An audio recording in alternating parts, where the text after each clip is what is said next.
Welcome to Coleman Report Live. I'm Bob Coleman. We're talking Main Street and the small business lenders who help it grow. Lance, John, and Jennifer Ericson, CRF out of Minnesota. Where are you from, Jennifer? Yep. Minneapolis, Minnesota, but we work nationally. Your weather getting better these days, or? It's up and down at this point of year. Still below freezing. We are pleased to have you. We're going to start with you, John. You have huge news about the budget, but you're going to have to wait, John. I hope you can. Jennifer, Vice President, Development Lending. She is our Coleman 2022 CDF Lender of the Year. How's that, Jennifer? Congratulations. Thank you. It is in the mail. Don't bother looking for a check. Thank you. What do you do, Jennifer? What do you do? Okay. Well, we are, as you mentioned, CRF is a CDFI. We're also a non-profit and a non-bank licensed SBA lender. I have been there 10 years, and I originate SBA 7A loans across the country and other financing products to a certain extent to meet our organization's mission and revenue goals. And to accomplish this, I work with a network of quality referral partners across the U.S. to identify opportunities that fit our mission and move them through to loan closing to drive our volume. Tell me more about the referral partners. How does that work? So we've developed a large network of referral partners. We have a small staff in Minneapolis and we work nationally. So we rely on our quality referral partners to feed us opportunities. And these referral partners work closely with these borrowers to get them through our process and get them to a closing. We're a mission lender, so we are, we're looking for particularly businesses that are owned by people of color, women or veterans, or in low to moderate income areas in the country. We pride ourselves on working hard to fill the gap in access to capital, and we're there when the local banks or other lenders just can't quite get there on an SBA loan. Give us an example of a success story that you guys took that maybe a bank didn't want to do, and tell me about one of your success borrowers. Sure. Well, one of the more recent ones was a local borrower. He was an East African immigrant, ran a very successful healthcare counseling business, and he was growing very fast. He had trouble finding financing. He needed to buy a building to expand into, and he just couldn't find traction with local banks. So he came to us through one of my good referral partners who is very active in that immigrant community, and we worked with them very closely to get through the SBA process and close on a fairly large loan for commercial real estate in an underserved community in North Minneapolis. So this transaction had all the hallmarks of the community impact that we look for.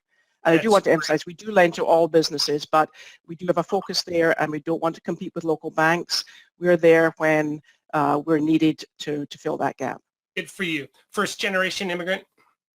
Yes, absolutely. A refugee for many years before coming to the States, and now a very successful business owner.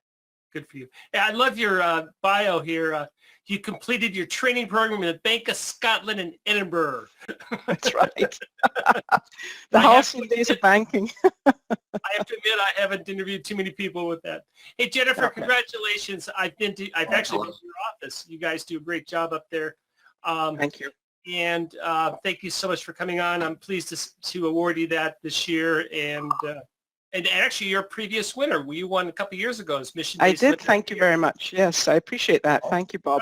No, I mean, I used to be a soccer coach, and I said I don't make the decision who plays. The kids make the decision who plays. And I appreciate the work that you do. Thank you. You won it. Thanks a lot, Jennifer. Thanks. Congratulations, Jennifer. Thank you. John, what's happening? Today's budget day. Hey. Fiscal 23 budget released today, earlier this morning, not morning anymore, but earlier today. And just two things that stood out from SBA or with regard to SBA. One is a big increase in their discretionary funding. The budget, I had it here up on my other laptop here, if I can still get it, but big increase. I think it was in the neighborhood of about $150 million of additional discretionary funding. 21% is the amount. I do remember the total amount was $14 million of discretionary funding that the agency will have, or will, assuming the budget passes. Well, that's a shift, because in the past, SBA has always been Struggle. cut. I'm glad to see that they're beating that up. Now, John, has this been, I assume this has been signed and we're ready to rock and roll on this, correct? No. This is the fiscal 23 budget. This is 23. Oh, good. Here, Yeah. let me read my script. You talk, shut up. But the other notable item is the increases in funding authority for the various programs, the big programs that certainly most lenders are interested in. The biggest of those increases went to 7A, $5 billion of additional authority, $35 billion, which it's still less than the fiscal 21 record, but that had all of those emergency enhancements to the program, COVID enhancements. So if it hits 35 billion, just in regular lending. I'm doing my math right, 16.5 billion for 504? Yes, 9 billion sort of for the regular program, the traditional or the standard 5 loans, and 7.5 billion for the CRE refinance component. So 16.5 billion. I was going to say, don't overlook that SBIC market. That's a huge market. It has great support in Congress. If you don't have an SBIC and you're a smaller institution, you're not going to. But there's a lot of ways for you to participate. You can invest. You can do your own. We'll be covering that more and more. John, you're much more of an expert on that than I am. Why the push for SBICs? What's Congress like about this program? A couple things. Number one, it does a lot of really good work, and it gives companies these SBICs that they can make debt investments and equity investments in these companies, and I guess early stage companies really, they sort of like the equity investment because that doesn't add anything to their balance sheets. It's not more debt. So it's important for them. For years, it's sort of been a lot of SBA was on autopilot. It seemed like Yes. 504, same budget. Numbers. S7A, same numbers, right. This one for a long time was at $2 billion, then it went to $4 billion, so it was there for a long time. And last year was the first time it used up all that $4 billion. I should say fiscal 2021, and so now they have upped that for $5 billion, and I hope it's not going to be on autopilot for the next decade. But I hope not. Yeah. But so that's expanding, and they really, Congress would like to see more of that, of those SBIC funds go to minority businesses, to to underserved businesses.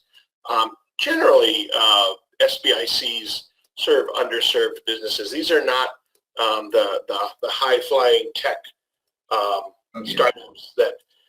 Well, I'm a big, and I'm one of those four categories: underserved area. I mean, that's the way to solve a lot of our inner city issue with capital to those underserved areas. John, what's the secondary market guarantee program? Well, that I think that's the support of the sales of 7A loans on the secondary market, and obviously more secondary market sales translates to more fee income for lenders. So that's a big business plan for SBA lenders. So having that expanded just gives them more room to run, and that's Lance, I'm looking at that number at the bottom, 9.5 billion. Would you have guessed that 10 years ago? Well, Bob, you and I have been in this game for a long time, and there have been many. For all the young SBA citizens, there was a time when Congress would come forward on SBA with a zero budget, and we'd have to rally the troops and get everyone to write or call their congressperson to support SBA. It is so encouraging to see a budget that has increases without a rally from all the small business owners and small business proponents throughout the country. So this is very pleasing to see the numbers here, Bob, in 7A, 504, the Secondary Market Guarantee Program, and SBIC, a proposal for an increase in virtually every category. Yeah, and John, as I said, you're more up to date on this than I am, but also there's more and more money going to specialty centers, the women's centers, SBDCs, et cetera.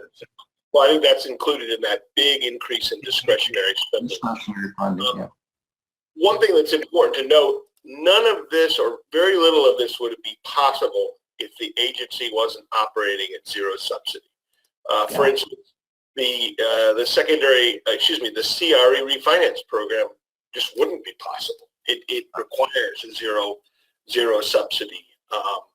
Okay, I have to ask the definition. What is zero subsidy? Zero subsidy means the credit costs.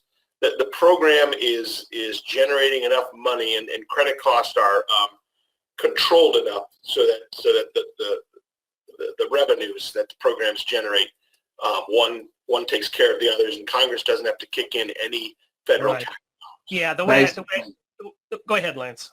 Well, Bob, we did a webinar on preparing for your SBA audit not long ago, and we talked about, the source of income is obviously guarantee fees and ongoing fees that are paid by banks, and the outflow is guarantee purchases that are made by SBA.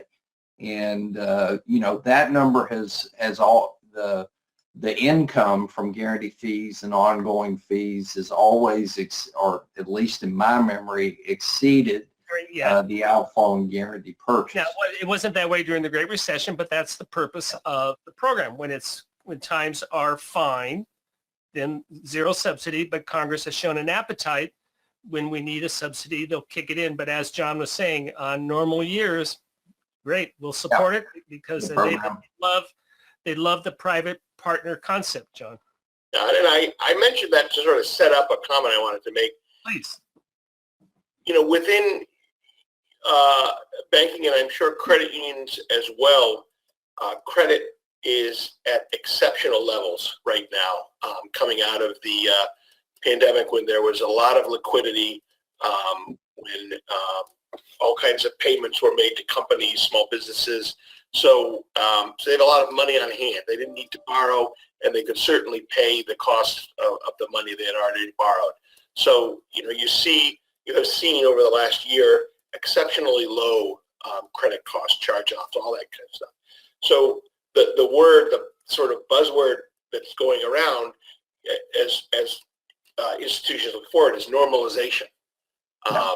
Things won't stay this good forever, it is said. Hopefully, they will, but no one expects that. And obviously, I would imagine that might be true for SBA as well. So that's something to look at and look forward to. Perhaps not look forward to, but just to keep in mind. Normalization. I'm going to write normalization. Yeah. It might be a very different picture a year from now, 2 years from now. The Senate's been holding a number of hearings. John, are you covering those? Is that a Delaney report? What's going on in the Senate Small Business Committees? I haven't covered them since the two, I think, back on March 16th. So okay. But this was just a report released. It's a 2-year study of PPP, and I've attached it in the handouts as well. Oh, very good. Okay, that's good. Well, Bob, it's great to see a report that says PPP worked, because there have been a lot of there have been other reports that were not indicated that, but certainly the importance of the PPP program in the American economy has to be acknowledged, and it's good to see these types of reports. Yeah, now we talked about this last week, and John, what I appreciate about that is they're not revising history. The history 2 years ago is speed to market. We got to get this done. If they waited a year to get it out, i.e. the Restaurant Revitalization Fund, we'd be in a whole different economic situation, in my opinion. Yeah, absolutely. Very good. Lance, we're going to be talking on Wednesday about... Well, creating a credit memo on loans over 350, and getting your credit memo is so important, guys, especially when you go down the road and let's say you have an early default loan. That credit memo being right is an important element in getting the guarantee paid. And then we're going to follow up with that, the PDK. We haven't done this in a while, but we're bringing it back. And actually, it's good because when you prepare that PDK, the first document you go to is your original credit memo. Correct, Lance? Absolutely, Bob. These two webinars tie into one another. I mean, you hope that you're one of the lucky lenders that are not lucky, but you hope that you never have a loan default. But when we are, yeah. You know, the credit memo is important throughout the life of the loan, including during guarantee purchase. Yeah, great. Well, very good. Hey, John, I appreciate your time. Good reporting as always. Lance, thank you very much. And thank you everyone for joining us today for Coleman Report Live and for supporting America's Main Street, one entrepreneur from East Africa at a time.